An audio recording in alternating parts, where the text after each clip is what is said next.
Some Democrats are convinced that the new tax plan signals the end of the world. This is Armageddon. This is a very big deal. They take us further, more deeply into debt. What can you do but raise taxes?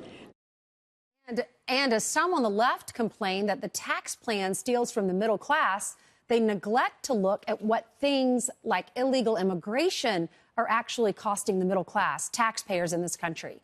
A new study from the Federation for American Immigration Reform reveals that taxpayers end up footing a $135 billion bill every year for illegal immigration. So is that evidence of a double standard? Here to debate this is Star Parker. She's the founder and president of the Center for Urban Renewal and Education, and Ali Noorani, the executive director for the National Immigration Forum. Ali, I'll start with you. What do you think?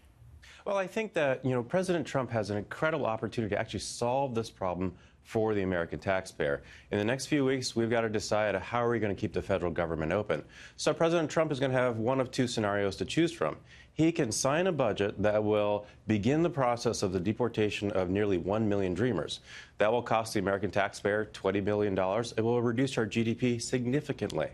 On the other hand, he can make a great deal for the American taxpayer and sign a budget that brings these young people into legal status, makes them, their families, and their employers, which is very important, taxpayers, which is a net benefit to our economy to the tune of, $20 billion in California, to the tune of $11 billion in Texas, to the tune of $4 billion in Texas or Illinois.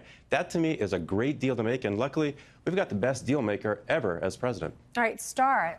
At the beginning of this segment, we talked about how the Democrats are saying that this is robbing the middle class. If Nancy Pelosi thinks that the middle class is going to be hurt by this, the poor people are going to be hurt by this, that it's robbing them of their money. But then if you look at what illegal immigrants are costing taxpayers, or costing the middle class and these low-income individuals, it's $135 billion a year. Those numbers are staggering.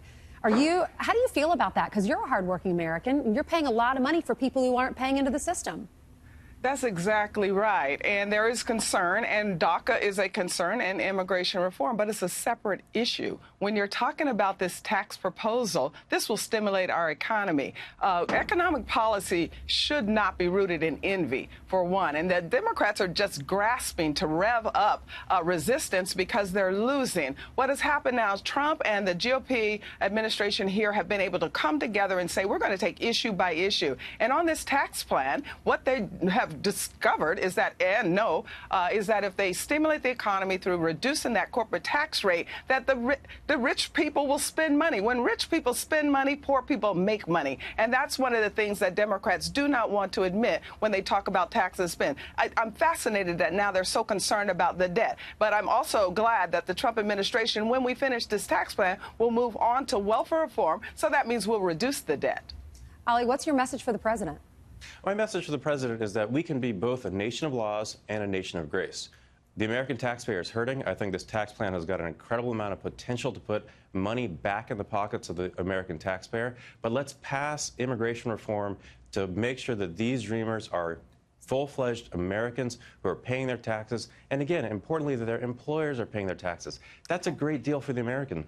All right. Star, Ali, thank you so much for joining us. Have a great day.